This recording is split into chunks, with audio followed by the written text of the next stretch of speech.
નસવાડીમાં કાયદો વ્યવસ્થાના ધજાગરા ઉડાવતી બાઇક ચોરીની ઘટનાઓમાં વધારો.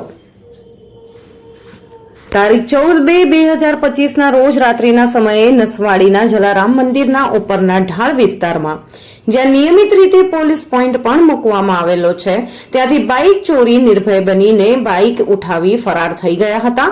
પોલીસ પોઈન્ટ હોવા છતાં આવી ઘટના સર્જાવા એ સ્થાનિક પોલીસની કામગીરી પર ગંભીર પ્રશ્નો ઉભા કર્યા છે. આ એક ઘટના નથી. નસવાડીના આશિયાના શોપિંગ સેન્ટર તથા આપશે શોપિંગ સેન્ટર નજીક પણ બાઇક ચોરીની બીજી એક ગંભીર ઘટના સામે આવી છે. અહીં બાઇક ચોરો 4 ચાકાવાળા વાહનનો ઉપયોગ કરીને બાઇકને ધક્કો મારીને લઈ જતા હોવાનું સીસીટીવી કેમેરામાં સ્પષ્ટ રીતે કેદ થયું છે. બજાર વિસ્તારમાં જે હંમેશા ભીડભાડ વાળો રહે છે, ત્યાંથી આ રીતે ચોરી થવી એ ચોરોની બેફામ હિંમત દર્શાવે છે. સ્થાનિક લોકોમાં ભારે રોષ ફેલાયો છે. લોકોનો સ્પષ્ટ આરોપ છે કે પોલીસની નબળી પેટ્રોલિંગ અને દેખરેખના અભાવના કારણે ચોરોને ખુલ્લી છૂટ મળી ગઈ છે.